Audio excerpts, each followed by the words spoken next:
Chapitre 621 Apparition à Lazare. Le 3 avril 1945. Le soleil d'une sereine matinée d'avril emplit de scintillements les bosquets de roses et de jasmin du jardin de Lazare. Les haies de buis et de lauriers, le feuillage d'un grand palmier qui ondule à l'extrémité d'une allée, le laurier très touffu près du vivier, semblent lavés par une main mystérieuse tant l'abondance de la rosée nocturne en a baigné et constellé les feuilles, qui maintenant paraissent couvertes d'un émail nouveau, tant elles sont luisantes et nettes. Mais la maison est silencieuse, comme si tout le monde était mort. Les fenêtres sont ouvertes, mais pas une voix, pas un bruit ne monte des pièces. Celles-ci, d'ailleurs, sont dans la pénombre, car tous les rideaux sont baissés. À l'intérieur, au-delà du vestibule, dans lequel il y a de nombreuses portes toutes ouvertes, qu'il est étrange de voir sans aucun apparat les salles qui servent habituellement pour les banquets plus ou moins nombreux, se trouve une large cour pavée, entourée d'un portique couvert de sièges. De nombreux disciples y ont pris place, d'autres sont assis sur le sol, sur des nattes ou même sur le marbre. Je distingue les apôtres Matthieu, André, Barthélemy, les frères Jacques et Jude, Jacques fils de Zébédée, les bergers avec Manahen et d'autres encore que je ne connais pas. Je ne vois pas Simon le Zélote, ni Lazare, ni Maximin. Finalement, ce dernier entre avec des serviteurs, et il distribue à tous du pain et divers aliments, des olives ou du fromage, du miel ou encore du lait frais pour ceux qui en désirent. Mais ils n'ont guère d'appétit, bien que Maximin les invite à manger, leur accablement est profond. En quelques jours, les visages se sont creusés, sont devenus terreux et rougis par les larmes. Les apôtres en particulier, et ceux qui se sont enfuis dès les premières heures, ont un air humilié, alors que les bergers et Manahen paraissent moins accablés, ou plutôt moins honteux. Quant à Maximin, il est virilement affligé. Simon le Zélote entre presque en courant et il demande « Lazare est-il ici ?»« Non, il est dans sa chambre. Que veux-tu » ?»« Au bout du sentier, près de la fontaine du soleil, se trouve Philippe. Il vient de la plaine de Jéricho.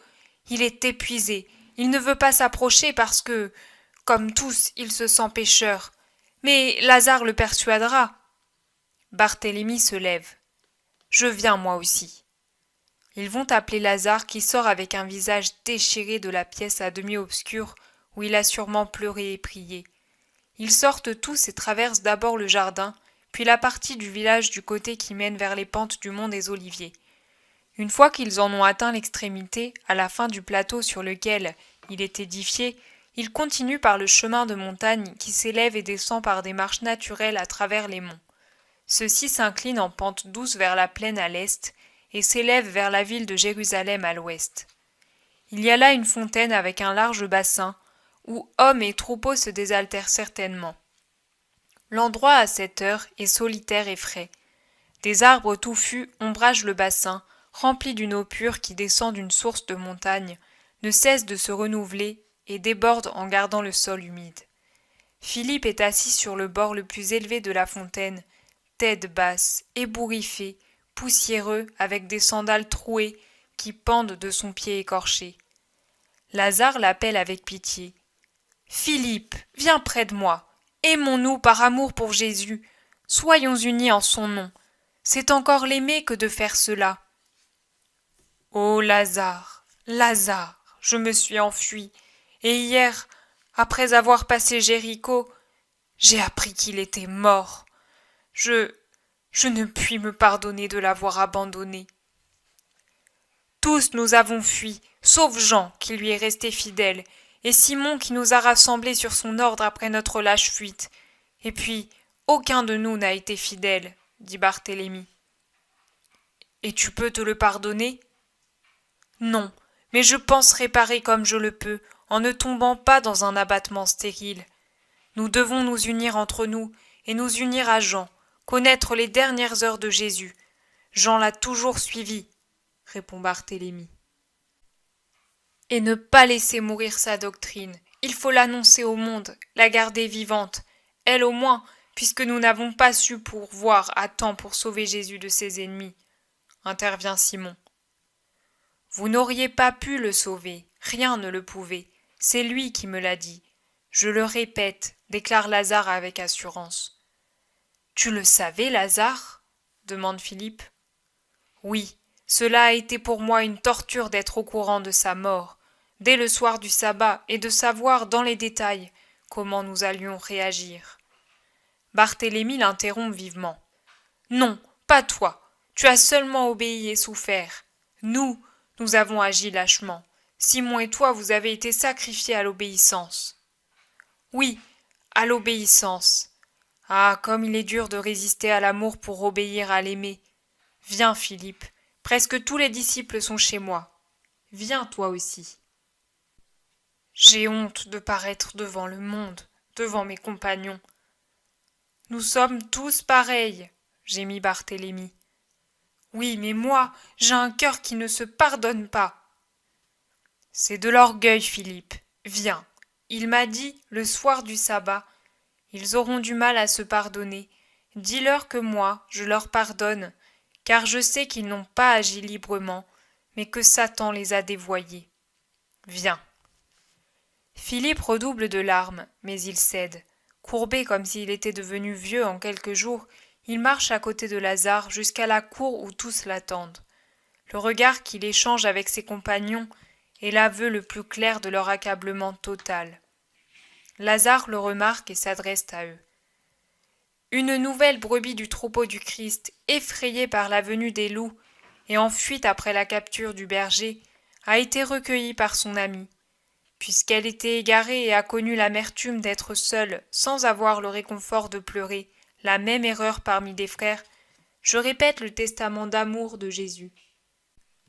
Je le jure en présence des cœurs célestes. Il m'a confié bien des choses que votre faiblesse humaine présente ne peut supporter, car vraiment, elles sont d'une tristesse qui me déchire le cœur depuis 10 jours. Et si je ne savais pas que ma vie sert à mon Seigneur, aussi pauvre et imparfaite qu'elle soit, je m'abandonnerais à la blessure de cette douleur d'ami et de disciple qui a tout perdu en le perdant, lui. Il m'a dit notamment « Les miasmes putrides de Jérusalem corrompue rendront fous mes disciples eux-mêmes. Ils fuiront et iront chez toi. » Vous voyez que, effectivement, c'est ce que vous avez fait.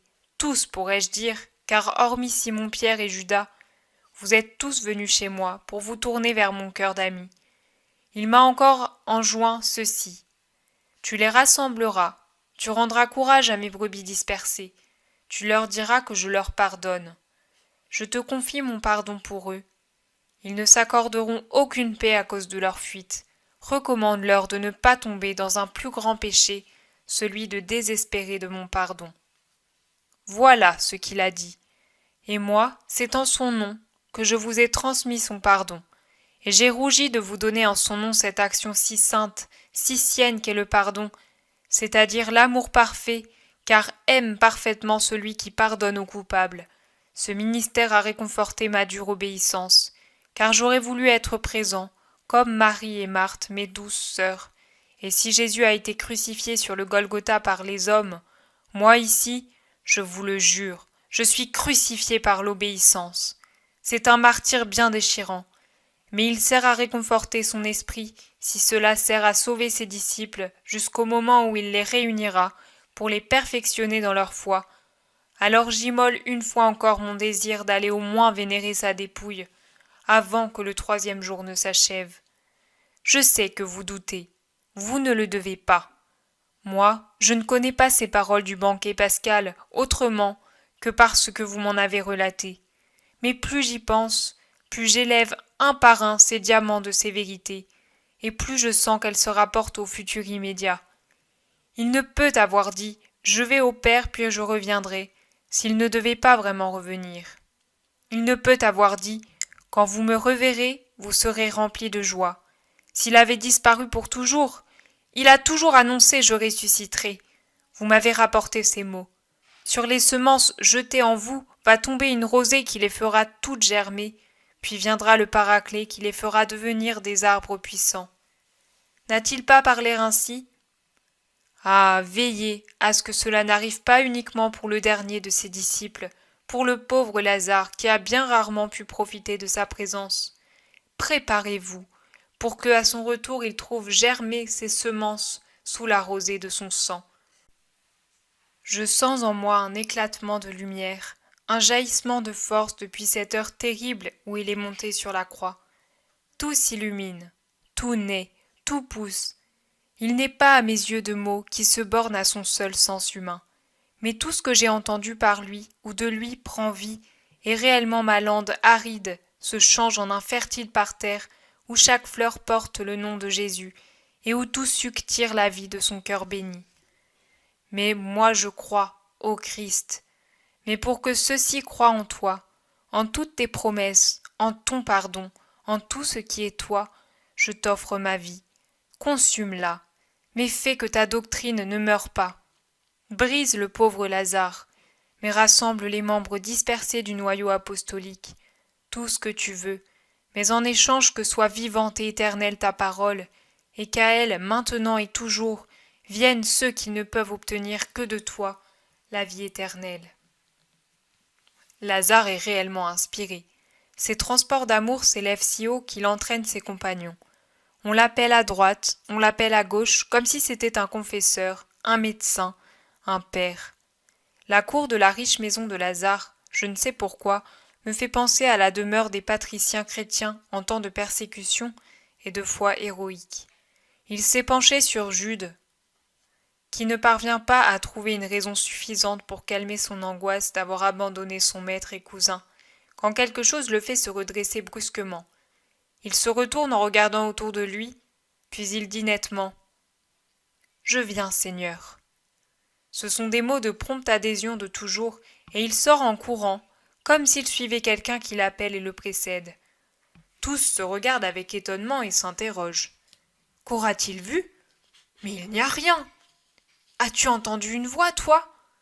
Moi, non. Et moi non plus. Alors, Lazare serait-il malade de nouveau? Peut-être. Il a souffert plus que nous, et il nous a donné tant de force à nous, les lâches. Peut-être que le voilà maintenant pris de délire. En effet, son visage est très altéré. Et son regard était ardent pendant qu'il nous parlait. Serait-ce Jésus qui l'a appelé au ciel? Effectivement, Lazare lui a offert sa vie tout à l'heure. Il l'a aussitôt cueillie comme une fleur. Ah, malheureux que nous sommes, qu'allons-nous devenir? Les commentaires sont disparates et douloureux. Lazare traverse le vestibule, sort dans le jardin, sans cesser de courir, souriant, murmurant, et c'est son âme qui parle. « Je viens, Seigneur !» Il arrive à un bosquet de buis qui forme un asile vert. Nous dirions un pavillon vert, et il tombe à genoux, le visage sur le sol en s'écriant « Ô mon Seigneur !» Car Jésus, dans sa beauté de ressuscité, est sur le bord de ce coin de verdure, et il lui sourit et lui dit « Tout est accompli, Lazare. Je suis venu te remercier, mon fidèle ami. Je suis venu te demander de dire à mes frères de se rendre immédiatement à la maison de la Seine. Quant à toi, fais encore cet autre sacrifice, mon ami, par amour pour moi. Reste ici pour le moment. Je sais que tu en souffres, mais je te sais généreux.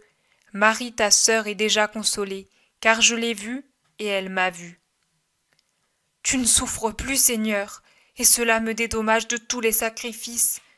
J'ai souffert de te savoir dans la douleur et de ne pas être là. Oh, si tu étais présent, ton esprit était au pied de ma croix et dans l'obscurité de mon tombeau. Tu m'as appelé plutôt des profondeurs où je me trouvais, comme tous ceux qui m'ont aimé de tout leur cœur. Je viens à l'instant de te dire « Viens, Lazare », comme au jour de ta résurrection. Mais toi, depuis de longues heures, tu me disais « Viens ». Je suis venu et je t'ai appelé pour te tirer à mon tour du fond de ta douleur. Va, paix et bénédiction à toi, Lazare. Continue à croître dans mon amour. Je reviendrai encore. Lazare est toujours resté à genoux, sans oser faire un geste. La majesté du Seigneur, bien que tempérée par l'amour, est telle qu'elle paralyse la manière d'agir habituelle de Lazare. Mais Jésus, avant de disparaître dans un tourbillon de lumière qui l'absorbe, fait un pas et effleure de sa main le front de son fidèle ami. C'est alors que Lazare sort de sa stupeur bienheureuse. Il se lève et court précipitamment vers ses compagnons, avec une clarté de joie dans les yeux et une lueur sur le front effleuré par le Christ. Il crie. « Il est ressuscité, frère! Il m'a appelé! J'y suis allé et je l'ai vu! Il m'a parlé! Il m'a demandé de vous dire de vous rendre immédiatement à la maison de la Seine! Dépêchez-vous, partez! Moi, je reste, car c'est sa volonté! Mais ma joie est complète! » Lazare pleure de joie tout en pressant les apôtres de se mettre en route. « Allez, allez! Il veut vous voir, il vous aime! N'ayez pas peur de lui! Il est plus que jamais le Seigneur, la bonté, l'amour! » Les disciples se lèvent. Béthanie se vide. Il reste Lazare avec son grand cœur consolé.